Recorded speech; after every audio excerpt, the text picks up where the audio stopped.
بسم اللہ الرحمن الرحیم نحمد و صلی علی رسول الکریم. الحمدللہ ہم لوگ سورہ المائدہ کی تفسیر پڑھ رہے ہیں. آج ہم لوگ انشاءاللہ آیت نمبر 78 سے شروع کریں گے. اللہ تعالیٰ فرماتے ہیں اعوذ باللہ من الشیطان الرجیم لعن الذین کفروا من بنی اسرائیل علی لسان داؤد و عیسی ابن مریم. لعنت کی گئی ان لوگوں پر جنہوں نے کفر کیا بنی اسرائیل میں سے داؤد علیہ السلام کی زبان سے اور عیسیٰ ابن مریم علیہ السلام کی زبان سے. اب یہاں پر ایک کردار ہے جو بیان ہو رہا ہے بنی اسرائیل کا، کہ ان لوگوں کا کردار ہمیشہ سے ہی ایسا گھٹیا اور گندا رہا ہے کہ انبیاء آتے تھے، انبیاء انہیں تبلیغ کرتے تھے، انہیں سمجھاتے تھے، اور جیسے ہم نے پچھلی بار پڑھا تھا یا ان کو جھٹلاتے تھے، اور اگر طاقت رکھتے تھے تو انہیں قتل کر دیتے تھے. اور اپنی طرف سے انہوں نے حضرت عیسیٰ علیہ السلام کو بھی سولی چڑھوا دیا تھا. تو اللہ تعالیٰ فرما رہے ہیں کہ جو ان کا کردار رہا ہے تو انبیاء ان پر مسلسل طعن کرتے رہے. بلکہ نیو ٹیسٹمنٹ میں میتھیو چیپٹر 23 ورس 33 to 35 اس میں کہا گیا یو آر snakes، یعنی تم لوگ سانپ ہو، a family of poisonous snakes، یعنی سپولیے ہو. اور یہ ان کے علماء کے بارے میں کہا گیا. دین کے معاملے میں آ کے ان کے معاملات بہت ہی گھٹیا ہو جاتے تھے، اور دنیا کے معاملے میں بھی یہی ہے کہ یہ لوگ اپنے علاوہ دوسروں کو گھٹیا سمجھتے رہے ہیں، آج بھی سمجھتے ہیں بہرحال. اور دوسری طرف جیسے میں عموماً بیان کرتا ہوں کہ ہمیں یہ بھی دیکھنا ہے کہ جو بھی بات بیان ہو رہی ہے کیا یہ صرف اس وقت کے لوگوں کے لیے ہے یا آج مسلمانوں پر بھی اس کا استنباط ہوتا ہے. تو دیکھیں 1400 سال پہلے یہ بات کہی گئی تھی، اور آج ہمارے ساتھ بھی یہی بڑا مسئلہ ہے کہ آج ایک مسلمان بھی جب وہ اپنی ایک سیکولر ایجوکیشن سے گزر کے آتا ہے تو وہ یہ سمجھتا ہے آپ کا دین جو ہے وہ بالکل ایک نعوذ باللہ چھوٹی اور معمولی چیز ہے. میں گھٹیا کا لفظ استعمال کرتے ہوئے ڈر رہا ہوں کہ وہ دین کو ایک بالکل چھوٹی اور جو ہے نا معمولی چیز سمجھتا ہے. اس کے نزدیک دین کا مطلب یہ ہے کہ آپ کسی ایک ڈیٹی کو مانتے ہو جسے آپ نے اللہ کا نام دیا ہوا ہے، اس کے بعد آپ اس اللہ کو خوش کرنے کے لیے نمازیں وغیرہ پڑھ لیتے ہو، روزے وغیرہ رکھ لیتے ہو، لیکن جب اس دنیا کا معاملہ آتا ہے تو پھر آپ کو اس اللہ کی ضرورت نہیں. پھر آپ نے اس دنیا میں ویسے ہی چلنا ہے جیسے سب چلتے ہیں. پھر اس کے لیے چاہے آپ کو سود لینا پڑے، اس کے لیے چاہے آپ کو حلال اور حرام کی تمیز ختم کرنی پڑے. اور ہم دیکھیں گے کہ اس کی بہت بڑی وجہ یہی ہے کہ مسلمانوں کا اپنا تعلیمی نظام کوئی اب رہا ہی نہیں اس دنیا میں. 8ویں 10ویں 11ویں 12ویں تک رہتا ہے، اس کے بعد جو ہے سب کی یہی کوشش ہوتی ہے کہ یورپ کی کسی یونیورسٹی میں داخلہ مل جائے، امریکہ کی کسی یونیورسٹی میں، آسٹریلیا کی کسی یونیورسٹی میں. ظاہری بات ہے جب مسلمانوں کی یونیورسٹیز نہیں ہوں گی تو لوگوں نے کہیں تو تعلیم حاصل کرنے جانا ہی.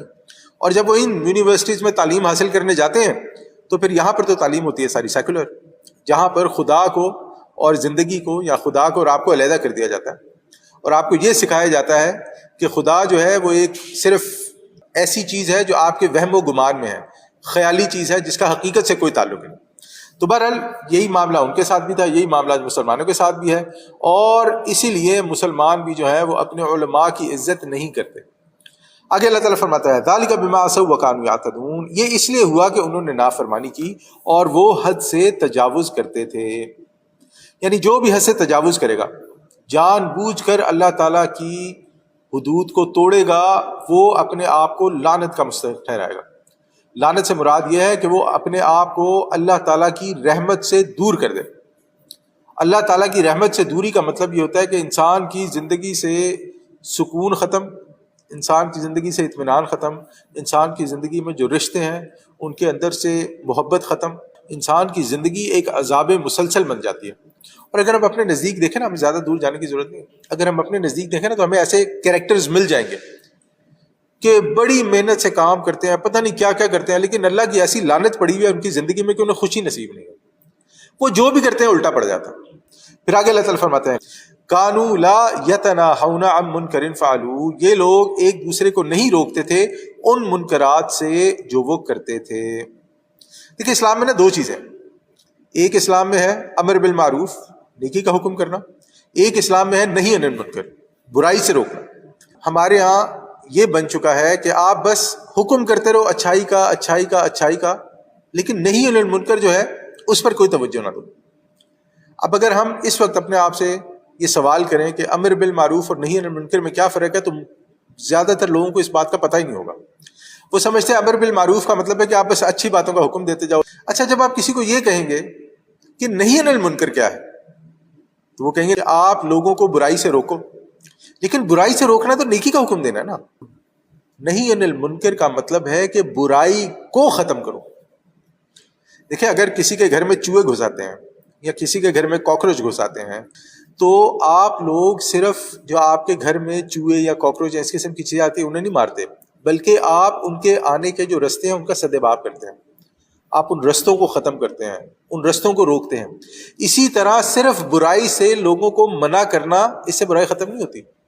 ورنہ آپ دیکھ لیں، ہم پھر پاکستان کی بات کرتے ہیں کہ پاکستان میں اس وقت لاکھوں کی تعداد سے، ہزاروں نہیں، لاکھوں کی تعداد سے مدرسے موجود ہیں جہاں پر ملینز کی تعداد میں جو ہے نا وہ لوگ دین کی تعلیم حاصل کر رہے ہیں۔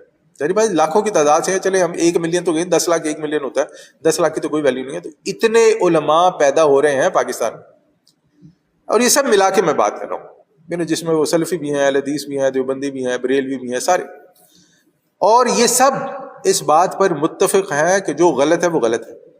لیکن ہم دیکھتے ہیں اس کے باوجود پاکستان میں برائی بڑھ رہی ہے کہ گھٹ رہی ہے؟ بڑھی ہے، ہمارے سامنے سب کچھ ہمارے سامنے۔ یعنی آپ دیکھیں پاکستان میں جو کرپشن ہے وہ جب سے پاکستان بنا ہے 1947 سے لے کے آج تک بڑھی ہے کہ کم ہوئی ہے؟ بڑھی ہے، یعنی کہ اس میں کوئی دو رائے ہے ہی نہیں۔ اب یہاں پر بندہ کس کس کو روئے، کس بات کو روئے؟ یعنی آپ کے سامنے ہے، آپ کے سامنے ایک مدرسہ سسٹم موجود ہے جہاں سے حفاظ نکلتے ہیں، علماء نکلتے ہیں، کہاں جاتے ہیں وہ سب؟ کیوں کوئی اس میں سے فرق نہیں پیدا ہو رہا؟ کیوں پاکستان میں کوئی بہتری نہیں آ رہی؟ چلیں باقی دنیا کی تو بات نہیں کرتے، کیوں نہیں آ رہی؟ اس کی وجہ یہی ہے کہ مسلمانوں کے ذہنوں میں یہ ڈال دیا گیا ہے کہ دیکھو جو اچھا کام کرتا ہے یا جو بھی اچھا کام ہے اس کا حکم کرو، اگر کوئی برائی کرتا ہے تو وہ جانے اور اس کا اللہ جانے۔ ایک موٹا سا اصول یہ بن گیا ہے۔ اور یہ چیز ہم یاد رکھیں کہ جس معاشرے سے نہی عن المنکر ختم ہو جائے وہ معاشرہ جو ہے نا سنڈاس میں جاتا ہے۔ اس معاشرے میں برائی ہر گزرتے دن کے ساتھ بڑھتی جاتی ہے، اور ایسی بڑھتی جاتی ہے کہ پھر نسلوں کی نسلیں تباہ ہو جاتی ہیں۔ اس کی مثال، وہ جو ہم نے معاشرے میں گند کی بات کی تھی، اس کی مثال ایسی ہے کہ ہم یہاں پر جہاں بیٹھے ہوئے ہیں جس معاشرے میں، اس معاشرے میں شروع میں جب مثلا انہوں نے یہ اس اصول کو ختم کیا کہ شادی نہیں ہوگی یا آپ شادی کے بغیر بھی ایک دوسرے کے ساتھ رہ سکتے ہو، اس گھٹیا پن کی وجہ سے معاملات ایسے خراب ہونے شروع ہوئے کہ آج اس سوسائٹی میں 50% وہ لوگ ہیں جن کو اپنے ماں باپ کا نہیں پتا، جنہیں ہم لوگ عرف عام میں حرام زادہ کہتے ہیں، لیکن یہاں پہ نارمل ہے۔ یعنی کہ یہاں پر آپ کبھی ایسے لوگوں کو دیکھیں، ان سے بات کریں تو آپ دیکھیں گے کہ پیچھے جب آپ جائیں گے نا تو ایک وقت پہ آپ آ کے کہیں گے کہ اچھا، یعنی کہ یہ نسل در نسل حرام زادے چل رہے ہیں۔ کیوں؟ کیونکہ شروع میں جب برائی آئی تو لوگوں نے کہا یہ برائی ہے ہی، اس سے تو کوئی بری بات ہوتی نہیں ہے، یہ تو سب کا اپنا اپنا اصول ہے۔ ایک اور مثال دیکھیں گے، یہ مثال بھی بڑی ضروری ہے۔ وہ مثال ایسی ہے کہ آج سے 100 سال پہلے ایک عورت کی عزت اس معاشرے میں کیا تھی؟ اگر ہم گوگل کریں نا، اگر ہم آج تو سب کچھ آن ہینڈ ہے آپ کے پاس، آپ کے like the back of your hand, آپ اس کو دیکھ سکتے ہیں۔ آپ دیکھیں کہ آج سے 150 سال پہلے بھی چلے جائیں تو عورت کا جو لباس ہوتا تھا اور آج جو عورت کا لباس ہے اس میں زمین آسمان کا فرق۔ پہلے تو جو عورت کو جس عزت کی نظر سے دیکھا جاتا تھا اور آج جس عزت کی نظر سے دیکھا جاتا ہے وہ زمین آسمان کا فرق۔ پہلے عورت کو ایک ماں، ایک بہن، ایک بیٹی، ان درجوں میں دیکھا جاتا تھا۔ آج برائی کو ختم کرنے کے سارے ذرائع کا سد باب کر دیا گیا نا، برائی کو برائی سمجھا ہی نہیں گیا، تو آج آپ دیکھیں کہ عورت کا لباس جو ہے وہ سمٹ کے کہاں تک پہنچ گیا، یعنی ایسی نہج پہ پہنچ گیا ہے کہ جہاں پہ عورت نے لباس پہنا ہے یا نہیں پہنا ہے کوئی بہت زیادہ فرق نہیں ہے۔ عورت کو بلکہ وہ انگلش میں سے کہتے ہیں این آبجیکٹ آف لسٹ، یعنی عورت کو ایسی چیز بنا دیا گیا ہے کہ جسے بھوکی اور گندی نظروں سے دیکھا جاتا ہے۔ آپ نے نہیں انہیں منکر کرنا چھوڑ دیا، یہ ساری برائیاں پیدا ہو گئی۔ اور یہ کوئی ایسی چیز نہیں ہے، جھوٹ ہے۔ اور آپ دیکھیں کہ آج خاص طور پہ جو ڈریس ڈیزائن کیے جاتے ہیں خواتین کے، وہ اسی لیے اسی چیز کو ذہن میں رکھ کے ڈیزائن کیے جاتے ہیں کہ خواتین کے خاص جسم کے وہ جو عضو ہیں وہ کیسے دکھائے جائیں، خواتین کا جسم جو ہے وہ کیسے عریاں کیا جائے لباس پہنے ہوئے۔ انا للہ و انا الیہ راجعون۔ تو جس معاشرے میں نہیں انل منکر ختم ہو جائے، اس میں آپ چاہے امر بالمعروف کے دن رات تبلیغ کرتے رہیں، امر بالمعروف کو دن رات پھیلاتے رہیں، اسے کوئی چینج نہیں آنا۔ یہاں سے ہمیں ایک اور اصول سمجھ میں آیا کہ اگر امر بالمعروف اور نہیں انل منکر دونوں میں سے کسی ایک کو آپ نے چوز کرنا ہے، انتخاب کرنا ہے کسی ایک کا، تو آپ کس کا کریں گے؟ آپ نہیں انل منکر کا کریں گے، کیونکہ نہیں انل منکر کا مطلب ہے کہ آپ امر بالمعروف آٹومیٹکلی کر رہے ہیں۔ تو ہمارے لیے یہ سمجھنا بہت ضروری ہے کہ جو ایک دوسرے کو برائی سے نہیں روکتے، ان کا معاشرہ سنڈاس بنتا جاتا ہے، احتساب ختم ہو جاتا ہے، اور لازماً ان کے اندر کرپشن پیدا ہوتی جاتی ہے، جس کی وجہ سے وہ معاشرہ اللہ تعالیٰ کے عذاب کا مستحق بن جاتا ہے۔ آگے اللہ تعالیٰ فرماتے ہیں لبئس ما کانوا یفعلون، بہت ہی برا طرز عمل تھا جو انہوں نے اختیار کیا ہے، اور آج اگر مسلمان نہیں باز آئیں گے تو ان کے لیے بہت برا طرز عمل ہے۔ اسی طرح ہمیں ایک حدیث ملتی ہے جس میں نبی صلی اللہ علیہ وسلم نے فرمایا من رآ منکم منکرا، کہ تم میں سے جو بھی برائی دیکھے فلیغیرہ بیدہ، تو وہ اس برائی کو روکے اپنے ہاتھ سے۔ اچھا یہاں پر ہم ایک چیز پہ توجہ کریں گے تھوڑی سی، دیکھیں کچھ چیزیں ہیں جو میرے اختیار سے باہر ہیں، میں ان کا کچھ نہیں کر سکتا۔ اگر کوئی میری بہن نہیں ہے، میری ماں نہیں ہے، میری بیٹی نہیں ہے، تو میں کچھ نہیں کر سکتا، ابھی اس کا وہ نہیں ہے میری، میں کیا کروں گا؟ تو میں ہاتھ سے تو اس کو نہیں روک سکتا۔ یا اسی طرح کچھ ایسے اختیارات ہیں جو میری حیثیت سے باہر کے ہیں، مثلا حکومتی معاملات یا شہر کے معاملات ہیں، اور جس میں کچھ نہیں کر سکتا، جو میرے ہاتھ سے باہر ہے۔ اب میں ان کا کچھ نہیں کر سکتا تو اللہ تعالیٰ مجھ سے ان کے بارے میں نہیں پوچھے گا، لیکن جس کے بارے میں اللہ تعالیٰ مجھ سے پوچھے گا وہ میں کروں گا، جس میں اپنے گھر کی حد تک جو میں کر سکتا ہوں وہ کروں گا۔ اچھا آگے نبی صلی اللہ علیہ وسلم نے فرمایا فَإِن لَمْ يَسْتَطِعْ، اور اگر تم اس کی استطاعت نہیں رکھتے ہو، اس کی طاقت نہیں رکھتے ہو، فَبِلِسَانِهِ، تو اپنی زبان سے اس کو روکو، آپ زبان سے لوگوں کو سمجھاؤ۔ اب یہاں پر پھر وہی بات آ گئی کہ جو میری ریچ میں ہے، میرے کزنز ہو سکتے ہیں، میرے پھپھیاں تائیاں ماموں چچا اور اس قسم کے جو رشتے ہیں، جہاں تک میں اپنی زبان سے بات پھیلا سکتا ہوں میں ان کو بتاؤں گا کہ بھائی جو غلط ہے وہ غلط ہے، آپ ایسا مت کرو۔ اور نبی صلی اللہ علیہ وسلم نے فرمایا فَإِن لَمْ يَسْتَطِعْ، اگر اس کی بھی استطاعت نہ ہو، یہ بھی ممکن ہے، ہو سکتا ہے، فَبِقَلْبِهِ، تو پھر دل کے ساتھ، یعنی اپنے دل میں کم از کم، یہ ایمان کا سب سے کمزور درجہ ہے، وَذَلِكَ أَضْعَفُ الْإِيمَانِ، کہ یہ سب سے کمزور درجہ ہے ایمان کا، کہ انسان پھر کم از کم اس کو اپنے دل میں برا سمجھے۔ مسلم کی روایت ہے، یعنی اگر کوئی شخص برائی کو اپنے دل میں بھی برا نہیں مانتا، نہیں سمجھتا، تو اس کا مطلب ایمان سے بالکل پیدل ہو گیا، فارغ ہو گیا۔ اور آپ دیکھیں آج ایک بہت بڑا مسئلہ ہے ہمارے یہاں، وہ جو ایک مسئلہ ابھی پچھلے دنوں سے چل رہا ہے نا، کہ کون لڑکا ہے کون لڑکی ہے کون، ابھی وہ مسلمانوں کا بھی اس پہ یہ سٹینڈ ہونا شروع ہو گیا، جی جس کا ہے جو مرضی کرے وہ جانے اور اللہ جانے۔ نہیں بھائی، آپ ایسا نہیں کر سکتے ہو، ایمان کا تقاضا ہے کہ آپ غلط کو غلط کہو گے۔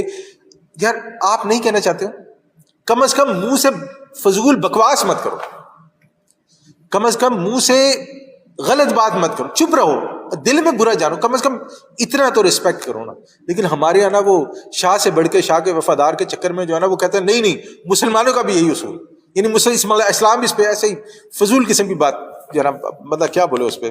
بہرحال تو بات یہ ہے کہ اگر انسان برائی سے منع نہیں کرے گا، معاشرے کے اندر لعنت بڑھتی جائے گی، عذاب بڑھتا جائے گا، اور کل کو وہ برائی ہمارے گھر بھی پہنچ جائے گی۔ پھر آگے اللہ تعالیٰ فرماتے ہیں تَرَىٰ كَثِيرًا مِّنْهُمْ يَتْلُونَ الَّذِينَ كَفَرُوا، تم ان میں سے اکثر کو دیکھو گے کہ وہ کافروں سے دوستی رکھتے ہیں، یعنی اہل کتاب کے بارے میں بات ہو رہی ہے کہ اہل کتاب مسلمانوں کے مقابلے میں کفار مکہ سے زیادہ دوستیاں رکھتے تھے۔ آج بھی آپ دیکھیں کہ مسلمانوں کے مقابلے میں ساری دنیا ایک ہے، یعنی یہ کوئی ڈھکی چھپی بات نہیں ہے، اس میں کوئی ڈھکا چھپا معاملہ نہیں ہے، یہ بالکل اوپن ہے کہ جب دنیا میں مسلمانوں کی بات آتی ہے تو ساری اقوام ایک طرف ہیں اور مسلمان ایک طرف ہیں۔ اور یہ اور بات ہے کہ مسلمان آپس میں لڑتے رہتے ہیں، ویسے تو مسلمان امت بھائی بھائی، لیکن جب تیل کی بات آتی ہے تو وہ اپنا اپنا ہے۔ ویسے مسلمان امت بھائی بھائی، لیکن جہاں پر اپنے مفادات کی بات آتی ہے تو وہاں پہ ایک عرب ہو جاتا ہے، غیر عرب ہو جاتا ہے، ایک پاکستانی ہو جاتا ہے، ایک انڈین ہو جاتا ہے۔ تو بہرحال یہ شروع سے یہ بیماری جو ہے وہ انسانوں کے اندر رہی ہے۔ اللہ تعالیٰ نے یہی فرما دیا کہ تم ان میں سے بھی اکثر کو دیکھو گے جو اہل کتاب ہے کہ وہ کافروں سے دوستیاں رکھتے ہیں۔ لبئس ما قدمت لهم انفسهم، بہت ہی بری کمائی ہے جو انہوں نے اپنے لیے آگے بھیجی ہے۔ بڑی ہی خوبصورت اور دقیق بات اللہ تعالیٰ بیان فرما رہے ہیں کہ آپ یہ نہ سمجھو کہ آپ یہاں پر جو کرو گے وہ ختم ہو گیا، آپ جو بھی یہاں کرے وہ آگے جا رہا ہے، اللہ تعالیٰ کے پاس آگے جمع ہو رہا ہے، آپ اس کے جواب دے، آگے آپ سے پوچھا جائے گا۔ ان سخط اللہ علیہم، یہ کہ اللہ تعالیٰ کا غضب ہوگا ان پر، وفی العذاب ہم خالدون، اور وہ عذاب میں ہمیشہ ہمیشہ رہیں گے۔ اسے ایک اور چیز سمجھ میں آئی، ضروری نہیں ہے کہ ایک انسان کو اس دنیا میں ہی پوری سزا مل جائے، بلا اگر مل جائے نا تو وہ قسمت والا ہے وہ شخص، کیونکہ آخرت میں بچ جائے، لیکن ضروری نہیں ہے، پہلی بات۔ دوسری بات یہ بھی ضروری نہیں ہے کہ آدھی سزا نہ ملے، ہو سکتا ہے اللہ تعالیٰ اسے دنیا میں پوری سزا نہ دے، کم سزا دے، اور وہ کم سزائی جو ہے نا اس کی زندگی برباد کر دے، جیرن ہو جائے اس کی زندگی، اور آخرت کا بھی معاملہ باقی ہو۔ تو انسان جو بھی اس دنیا میں کرتا ہے وہ یہ سمجھ لے کہ وہ آخرت میں اس کا اجر یا اس کی سزا پا کے رہیں. تو اللہ تعالیٰ یہاں پر انہیں بھی یہی فرما رہے ہیں کہ آپ دیکھ لو آپ اس دنیا میں کیسے رہتے ہو, کن سے دوستیاں رکھتے ہو, آپ کی محبتیں کن کے ساتھ ہیں, کن کے مقابلے میں کن کو پریفر کرتے ہو. یہ اللہ تعالیٰ کے پاس سب جمع ہو رہا ہے اور اللہ تعالیٰ کے پاس آپ کو اس کی سزا مل کے رہے گی. پھر آگے اللہ تعالیٰ فرماتے ہیں وَلَوْ كَانُوا يُؤْمِنُونَ بِاللَّهِ وَالنَّبِيِّ وَمَا أُنزِلَ إِلَيْهِ, اور اگر یہ ایمان لاتے اللہ پر اور نبی پر اور اس پر جو نبی پر نازل کیا گیا یعنی قرآن حکیم. اللہ تعالیٰ نے فرمایا اگر ایمان لاتے مَتَّخَذُوهُمْ أَوْلِيَاءَ, تو پھر انہوں نے ان کافروں کو اپنا ولی نہ بنایا ہوتا. لیکن جی سے بات سمجھ میں آئی کہ ایمان کی نشانیوں میں سے ایک نشانی یہ ہے کہ انسان کافروں کو اپنا ولی اپنا دوست نہ بنائے. یہ بات پہلے بھی ہو گئی ہے, میں اس پہ دوبارہ توجہ دلانا چاہوں گا کہ دوست اور ولی بنانے سے کیا مراد. دیکھیں ہم یہاں پہ رہتے ہیں, ہمارا تو پالا ہی جو ہے وہ کافروں سے پڑتا ہے, تو اب ہم کیا کریں, ان سے نفرت کریں؟ نہیں, یہ معاملہ نہیں ہے, یہ بات نہیں. ہم جن کے ساتھ رہتے ہیں ہم ان کے ساتھ نیکی بھی کریں گے, اگر وہ کسی مصیبت میں مبتلا ہے تو ہم ان کی مدد بھی کریں گے, اگر وہ بیمار ہے تو ہم کی تیمارداری بھی کریں گے, اگر انہیں ہمارے خون کی ضرورت ہے تو ہمیں خون بھی دیں گے, وہ ہمارے کسی بھی چیز کے محتاج ہوں گے یا ہم ان کی کسی بھی چیز میں مدد کر سکتے ہوں گے دنیاوی حساب سے تو ہم کریں گے. اس کا مطلب یہ نہیں ہے, یہ جو آیت ہے کہ آپ ان کو اپنا اولیاء نہ بناؤ ولی نہ بناؤ, اس کا یہ مطلب نہیں ہے. ولی کا کیا مطلب ہوتا ہے؟ ایک ولی کا مطلب ہوتا ہے جو آپ کا بڑا ہی کلوز فرینڈ ہو, جو آپ کا بڑا ہی اچھا دوست ہو.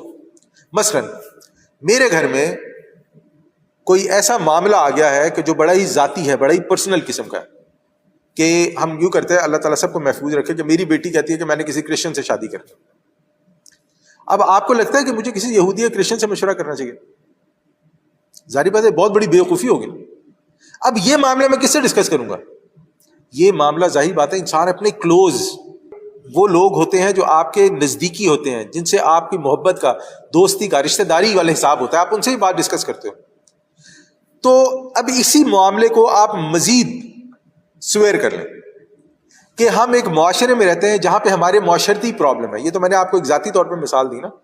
ہم ایک معاشرے میں رہتے ہیں جہاں پہ ہمارے معاشرتی پرابلم, مثلا ہمارے بچے اور بچیاں کیسے ایک دوسرے سے ملیں گے. آپ کو لگتا ہے کہ آپ کرسچن یا یہودی سے اس کا مشورہ کر سکتے ہو کہ بچیوں کو کیسے آپس میں رہنا چاہیے؟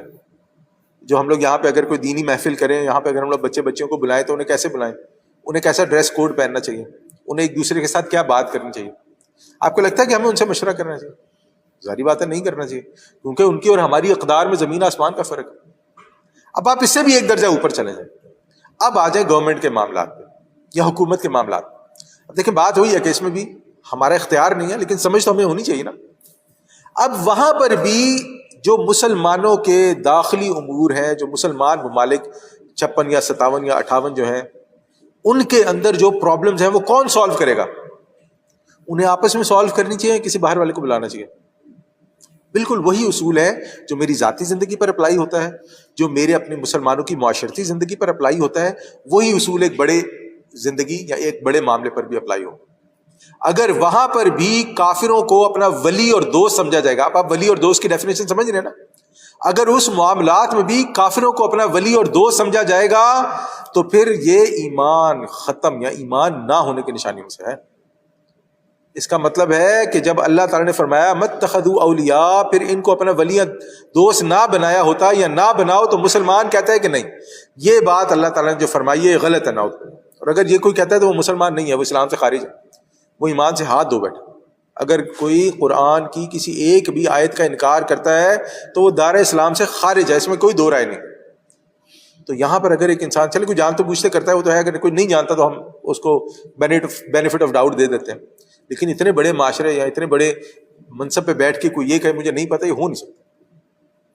تو ہم یہ جانیں گے کہ ایمان کی نشانیوں میں سے یہ ہے کہ ہمارے جو معاشرتی معاملات ہیں, ہمارے جو دینی معاملات ہیں, ہمارے جو مسلمانوں کے مسائل ہیں, انہیں آپس میں بیٹھ کر قرآن و سنت کی روشنی میں حل کیا جائے. اگر کوئی یہ نہیں کرتا ہے, اگر کوئی یہ نہیں کرتا ہے تو وہ فراڈیا ہے, جھوٹا ہے, دھوکے باز. لکھ کے رکھ لیں یہ بات. اگر کوئی مسلمانوں کے معاملات میں دوغلا پن دکھاتا ہے, اگر کوئی مسلمانوں کے معاملات میں قرآن و سنت کو سامنے رکھ کے فیصلہ نہیں کرتا ہے، اگر کسی کو بنایا جاتا ہے نا، ہمارے یہاں ہوتا ہے نا کہ یہ دو بندوں کا کوئی جھگڑا ہو گیا، تین کا، تو ہم کہتے ہیں جی آپ آ جائیں، آپ ہمارا فیصلہ کروا دیں، اور وہ فیصلہ کرنے والا قرآن و سنت کو فوقیت نہیں دیتا ہے، سٹینڈرڈ نہیں بناتا ہے، تو وہ جھوٹا ہے، وہ بے ایمان ہے، اس کا دین کے ساتھ کوئی تعلق نہیں۔ بل آگے اللہ تعالیٰ فرماتے ہیں کہ یہ جو ہے ان کو کیوں اپنا ولی نہ بنایا ہوتا، وَلَٰكِنَّ كَثِيرًا مِّنْهُمْ فَاسِقُونَ، لیکن ان کی اکثریت نافرمانوں پر، فاسقوں پر مشتمل ہے۔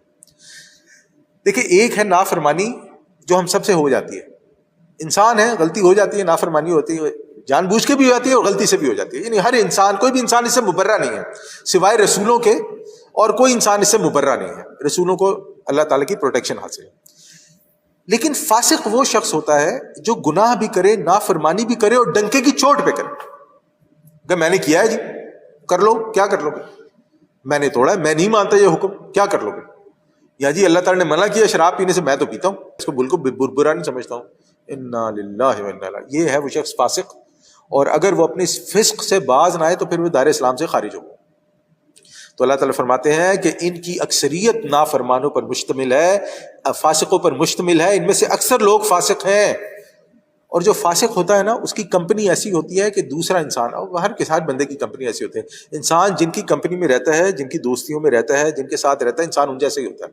Man is known by the company he keeps, بڑی مشہور مثال ہے، اور اس کے اندر ایک ایڈیشن بھی کیا جاتا ہے کہ آپ مجھے اپنے دوستوں کے نام بتائیں اور میں آپ کو بتاؤں گا کہ آپ کس قسم کے انسان ہیں۔ اگر آپ کے دوست بے شرم، بے غیرت، بے حیا، بے ایمان ہیں تو پھر آپ بھی وہی ہیں، اور اگر آپ کے دوست نیک، صالح، ایماندار لوگ ہیں تو پھر آپ بھی وہی ہیں۔ It's as simple as that.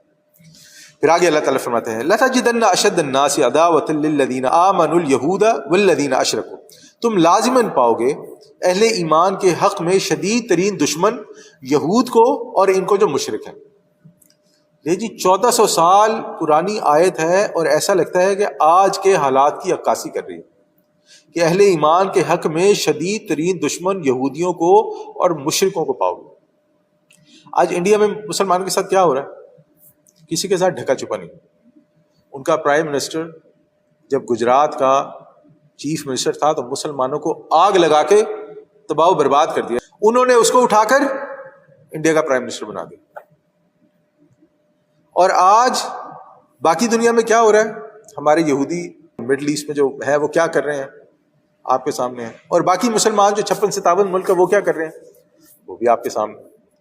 تو یہ آیت ایک تو آج کے زمن میں، لیکن پہلے والے زمن میں بھی بڑی امپورٹنٹ، کہ اس وقت بھی جو مشرکین مکہ تھے ان کی دوستی ان کی دشمنی بڑی اوپن تھی۔ وہ اوپن کہتے تھے کہ رسول اللہ صلی اللہ علیہ وسلم کو کہ آپ ہمارے دشمن ہیں، آپ کی وجہ سے ہمارے گھر میں جھگڑے پڑے ہیں، آپ کی وجہ سے بھائی بھائی کا دشمن ہو گیا ہے، اس لیے ہم آپ کے دشمن ہیں، ہم آپ کو زندہ نہیں چھوڑیں گے۔ اوپن کہتے تھے وہ لوگ۔ لیکن یہود کا اس وقت بھی یہی معاملہ رہا ہے کہ یہ لوگ آستین کے سانپ تھے، یہ لوگ سازشی انداز سے مسلمانوں کو نقصان پہنچاتے تھے۔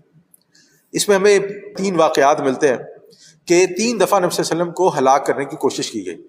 ایک دفعہ جادو کیا گیا، لبید بن عاصم اس کا نام ہے، اس کی بیٹیوں نے کیا یا اس نے کیا، نبی صلی اللہ علیہ وسلم پہ بڑا سخت جادو کیا گیا، یہودی۔ اسی طرح ایک بار نبی صلی اللہ علیہ وسلم کو زہریلی بکری کھلائی گئی، گوشت کھلایا گیا، یہودی عورت۔ اسی طرح ایک بار نبی اکرم صلی اللہ علیہ وسلم کو یعنی کہ بلایا گیا اور چھت سے ان پر جو ہے پتھر پھینک کر، ایک بھاری پتھر پھینکا گیا جس کے ذریعے سے ان کو ہلاک کرنے کی کوشش کی۔ بنو نذیر یہودی قبیلہ، انہوں نے یہ کوشش کی۔ تو یہ سانپ جسے کہتے ہیں آستین کے سانپ کے بلا کر گلے لگا کر پیچھے سے جو ہے نا وہ کمر پہ وار کرنے والے ہیں۔ تو اللہ کتنے افسوس کی بات ہے کہ آج مسلمانوں کا بھی دوسرے مسلمانوں کے ساتھ یہی رویہ ہو گیا کہ منہ پہ آپ سے ملیں گے، آپ کے بھائی، آپ کا بہن، آپ کا بھائی، آپ کا بہن، لیکن پیچھے سے نقصان پہنچانے میں کوئی کسر نہیں اٹھا سکتے، پیچھے سے دشمنی دکھانے میں کوئی کسر اٹھا لی۔ یار اللہ کے بندو، اگر دشمنی ہے تو کم از کم منہ پہ تو یعنی کہ نا جھوٹ مت بولے نا آپ، یعنی اگر آپ کسی کو پسند نہیں کرتے ہیں تو کم از کم اسے منہ پہ تو آپ اس کے ساتھ جسے کہتے ہیں ڈھونگ اور ڈرامہ تو مت کریں نا کہ یار تم میرے بڑے بھائی ہو اور میرے تمہارے لیے جان بھی حاضر ہے اور فلانا اور ڈمانا ہے۔ تو بہرحال یہ اس وقت کے معاملات تھے یہودیوں کے، وہ تو چل ہی رہے ہیں، اور آج مسلمانوں کے اندر بھی اس وقت بھی تھی بہرحال، اور آج بھی یہ بیماری پائی جاتی۔ اور آج بھی آپ دیکھیں کہ انڈیا کا سب سے گہرا دوست کون ہے؟ اسرائیل۔ وہاں پر ان کی جو ہے نا وہ لوگ تک جاتے ہیں لڑنے کے لیے, اور ان کا آج بھی جو ہے وہ گٹھ جوڑ میں مشہور ہے, یعنی اس میں کوئی دو رائے نہیں. اور اس کے اگینسٹ میں یا اس کے مقابل میں کرسچنز کا, اس وقت کے کرسچنز کی بات ہو رہی ہے, آج کی نہیں, ان کا کیا رویہ رہا کہ جب مسلمانوں کو ہجرت کرنی تھی تو وہ کہاں گئے؟ حبشہ گئے. وہاں پر نجاشی تھا جو بعد میں نبی صلی اللہ علیہ وسلم نے جس کی نماز جنازہ بھی پڑھی, کہتے ہیں کہ وہ مسلمان ہو گیا تھا. اسی طرح شاہ مصر مقوقس ایک ہوا کرتا تھا, اس نے نبی صلی اللہ علیہ وسلم کی خدمت میں تحفے تحائف بھیجے. اسی طرح ہرکلیز جسے انگلش میں کہا جاتا ہے, اس نے بھی جب نبی صلی اللہ علیہ وسلم نے اس کو خط بھیجا تو اس نے بھی اس کا احترام کیا, بلکہ وہ تو یہ بھی چاہتا تھا کہ وہ مسلمان ہو جائے, لیکن اس نے اپنے قوم کے پریشر میں آ کے اور اپنے باقی جو ہیں وزیر ان کے پریشر میں آ کے اسلام قبول نہیں کیا. نجران یمن کے پاس ایک شہر ہے, وہاں سے بھی عیسائی آئے, ایک وفد آیا, آپ کی خدمت میں حاضر ہوئے. انہوں نے بھی بڑا محتاط رویہ رکھا, مسلمان تو نہیں ہو سکے لیکن بہرحال. تو اس وقت یہ معاملہ تھا کہ یہود پیٹھ پہ وار کرتے تھے, لیکن جو کرسچن تھے وہ ذرا مسلمانوں کی طرف جھکے ہوئے تھے. لیکن اس وقت کا یہ معاملہ تھا. آج تو ہمارے سامنے ہے کہ اس کے بعد پھر جو حال کیا ہے, یہ کروسیڈ وارز ہوئی ہیں, اور اس کے چکر میں جو مسلمانوں کا خون بہا ہے, اور پھر انہوں نے مسلمانوں کا نہیں یہودیوں کا بھی خون بہا ہے, کرسچنوں نے پھر معاف نہیں کیا انہوں نے کسی کو. تو بہرحال آگے اللہ تعالیٰ فرماتے ہیں ذالک بان منہم قسیسین ورہبانا وانہم لا یستکبرون, یہ اس لیے کہ ان عیسائیوں میں عالم بھی موجود ہیں اور درویش بھی, اور اس لیے بھی کہ یہ تکبر نہیں کرتے. اس وقت کی بات ہو رہی ہے, آج بھی ایسے لوگ موجود ہیں لیکن بہت کم ہیں. آج بھی ہم دیکھتے ہیں کہ یہاں پر بھی ہماری EMU جو ہے, ایسٹرن مینونائٹ یونیورسٹی جو ہے, وہاں کے جو کرسچنز ہیں وہ یہودیوں کے خلاف آج بھی آواز اٹھاتے ہیں. وہ غزہ میں جو بمباری ہو رہی ہے آج بھی اس کے خلاف آواز اٹھاتے ہیں, کرسچنز ہیں, آج بھی وہ لوگ کرتے ہیں. تو بہرحال آج بھی ایسے لوگ موجود ہیں. جنرل اصول ہمارا کیا رہے گا؟ عام اصول یہ ہے کہ ہم ان میں سے کسی کو بھی اپنا ولی یا کلوز دوست نہیں بنائیں گے, لیکن اگر ہمیں دونوں میں سے چوز کرنا پڑے تو پھر جو ریکمنڈیشن ہمیں قرآن دیتا ہے وہ یہ ہے کہ جو علماء حق ہیں وہ کرسچنز میں زیادہ ہے, یہودیوں میں نہیں. آگے اللہ تعالیٰ فرماتے ہیں وَإِذَا سَمِعُوا مَا أُنزِلَ إِلَى الرَّسُولِ, اور جب انہوں نے سنی وہ چیز جو کہ رسول اللہ صلی اللہ علیہ وسلم پر نازل کی گئی تھی, تَرَىٰ أَعْيُنَهُمْ تَفِيضُ مِنَ الدَّمْعِ مِمَّا عَرَفُوا مِنَ الْحَقِّ, تو تم دیکھتے ہو کہ حق کی جو پہچان انہیں حاصل ہوئی تھی اس کے زیر اثر ان کی آنکھوں سے آنسو رواں ہو گئے. یہاں ایک اور ہمیں موٹا سا اصول مل گیا کہ جو حق کو پہچان جاتا ہے اس پر حق کا ایک ایسا روب طاری ہو جاتا ہے کہ اس کی آنکھوں سے آپ یہ سمجھیں کہ آنسو نکل جاتے ہیں, پانی نکل آتا ہے. اور آج بھی ہم دیکھتے ہیں, آپ کبھی اپنے آپ پر بھی نہ تجربہ کریں کہ آپ قرآن کھولیں اور قرآن کو پڑھنا شروع کریں اس نیت سے کہ یہ اللہ تعالیٰ میرے ساتھ کلام کر رہے ہیں, اس نظر سے دیکھیں کہ یہ آیات آپ کا مسئلہ حل کریں. مطلب آپ دیکھیں گے, آپ کو لگے گا کہ جیسے قرآن ہر آیت میں آپ کو آپ کے مسئلے کا حل بیان کر رہا ہے, اور فرتے جذبات سے شاید آپ کی بھی آنکھوں سے آنسو نکلا. اور پاسٹ میں بھی اس وقت بھی ہم نے یہ دیکھا کہ جب نجاشی کے پاس گئے تھے مسلمان, 70 کے قریب مسلمان تھے, انہوں نے جب ہجرت کی حبشہ کی طرف, تو وہاں پر جا کر جو ہے مشرکین مکہ نے کہا کہ بھی ہمیں تو یہ واپس چاہیے. پھر انہوں نے جو ہے عمرو بن عاص رضی اللہ تعالیٰ عنہ کو بھیجا, وہاں پر گئے, ان سے بات کی. تو وہاں پر بھی جب حضرت جعفر نے نجاشی کے سامنے سورہ مریم کی آیات پڑھی تو اس کی آنکھوں سے بھی آنسو جاری ہو. اللہ کے کلام میں بہت امپیکٹ ہے, اس کے اندر بہت طاقت ہے کہ انسانوں پر وہ اثر انداز ہوتا ہے.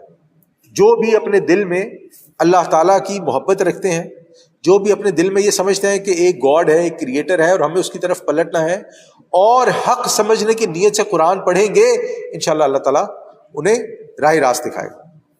پھر آگے اللہ تعالیٰ فرماتے ہیں یقولون ربنا آمنا فاکتبنا مع الشاہدین, اور وہ کہہ رہے ہیں کہ اے ہمارے رب ہم ایمان لائے پس تو ہمیں لکھ لے گواہی دینے والوں میں سے. وما لنا لا نؤمن باللہ وما جاءنا من الحق, اور ہمیں کیا ہوا ہے کہ ہم ایمان نہ لائیں اللہ پر اور اس حق پر جو ہم تک پہنچ گیا ہے. ونطمع ان يدخلنا ربنا مع القوم الصالحین, اور ہمیں تو بڑی خواہش ہے کہ داخل کرے ہمیں ہمارا رب نیکوکار لوگوں کے ساتھ.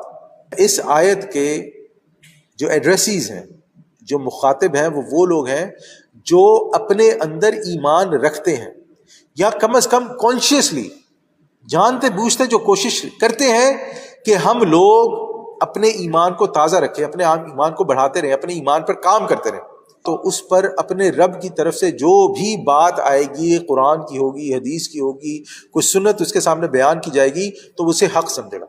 میں نے جیسے اس پہ پہلے بھی بات کی تھی اور میں پھر اس پہ یہی بات کروں گا کہ اگر ایک انسان قرآن و حدیث یا قرآن اور سنت پر کام نہیں کرتا ہے، اپنے آپ کو ایجوکیٹ نہیں کرتا ہے اس معاملے میں، جلدیاں بدیر جو تھوڑی بھی اس کے اندر ایمان کی رمق باقی ہے نا وہ بھی جائے گی. کیونکہ ایمان جو ہے نا وہ ایسا نہیں ہے کہ آپ نے ایک بار سیکھ لیا تو دیٹس اٹ، وہ آ گیا. ایمان گھٹتا بھی ہے، ایمان بڑھتا بھی ہے. اور اگر ہم لوگ اپنے ایمان کے گھٹنے اور بڑھنے پہ کام نہیں کریں گے تو خدا نخواستہ ایک ایسا بھی دن آ سکتا ہے کہ وہ گھٹتے گھٹتے بالکل کفر کے لیول پر ہی چلا جائے. تو ہمیں یہ چاہیے کہ ہم قرآن پڑھتے رہیں، نبی صلی اللہ علیہ وسلم کی سیرت پڑھتے رہیں، جو نیک علماء ہیں، جو صالح علماء ہیں، ان کی باتیں سنتے رہیں، اپنے لیے نصیحتیں سنتے رہیں، ایک دوسرے کو حق کی نصیحت کرتے رہیں تاکہ ہمارے اندر ایمان زندہ رہے اور اللہ تعالیٰ ہمیں صالحین کے ساتھ اٹھائے دنیا میں بھی اور آخرت میں بھی. پھر آگے اللہ تعالیٰ فرماتے ہیں فَأَثَابَهُمُ اللَّهُ بِمَا قَالُوا جَنَّةٍ تَجْرِي مِن تَحْتِهَا الْأَنْهَارُ خَالِدِينَ فِيهَا. تو اللہ نے ان کے اس قول کے بدلے انہیں وہ باغات عطا کیے جن کے دامن میں ندیاں بہتی ہیں اور جن میں وہ ہمیشہ ہمیش رہیں گے. وَذَلِكَ جَزَاءُ الْمُحْسِنِينَ، اور یہی بدلہ ہے احسان کی روش اختیار کرنے والوں کا. آخرت میں اللہ تعالیٰ ایسے لوگوں کو جنت میں داخل کریں گے انشاءاللہ. اللہم اجعلنا منہم، اللہ تعالیٰ ہمیں بھی ان میں سے کر دے. لیکن ہمیں یہ سمجھنا چاہیے کہ دنیا میں بھی ایسے لوگوں پر اگر کبھی کوئی مشکل آتی ہے، اگر اللہ تعالیٰ دنیا میں ایسے لوگوں کو کبھی ٹیسٹ کرتا ہے، دیکھنے والوں کو ایسا فیل ہوتا ہے کہ گویا اس بندے پر اللہ تعالیٰ کی طرف سے کوئی بڑی مشکل آ پڑی.